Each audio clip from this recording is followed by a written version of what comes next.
It's criminal to live cautiously. There's plenty of criminal activity to be found in Washington, D.C. these days. Jesus seems to suggest, however, that small town America, any town America, can have its criminals too. The master was furious. That's a terrible way to live. It's criminal to live cautiously like that. Take the 1,000 and give it to the one who risked the most. And get rid of this play it safe who won't go out on a limb. Throw him out into utter darkness. Jesus, that's Matthew 25:26 to 30. Jesus is in Matthew 25 zeroes in on what my buddy Thomas Aquinas, along with other theologians, like to call sins of omission. Aquinas builds on James 4:17. Therefore, to him who knows to do good and does not do it, to him it is a sin. The guy who buries the master's money knows the master expects a return on his investment. He doesn't do anything wrong with his master's money. He doesn't squander his wealth in wild living like the prodigal son, Luke 15:13. Still, he doesn't do anything right with it either. So let me lean to the left first. Let me say that Bad Bunny is no saint.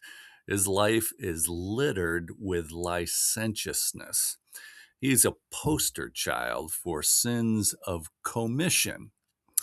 I wonder, however, if Franklin Graham, Benito's foil, might be a candidate for some sins of omission. He criticizes Bad Bunny for some of his lyrics and lifestyle, yet it's crickets for the headliner of the All American halftime show. Notice these Kid Rock's lyrics on Cool Daddy Cool, a song released in 2001. On my cell phone, I'm paid. Gee, can't call me, just page me, he sings. Young ladies, I like 'em underage. See?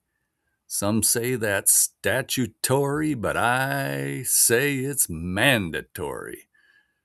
My story ain't that complex. 240s and a Rolex. How can Franklin Graham not say anything about these lyrics, especially in light of the atrocities uncovered in the Epstein files? To his credit, Franklin's father eventually decries the expletive deleteds in the Watergate tapes.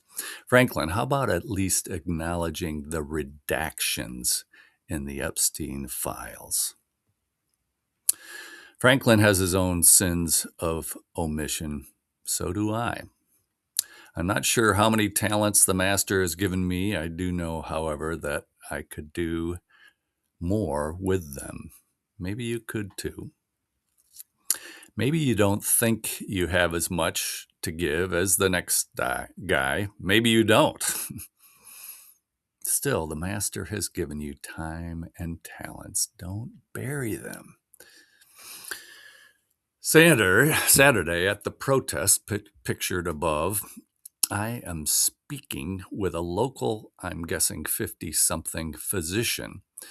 It is only his second protest ever.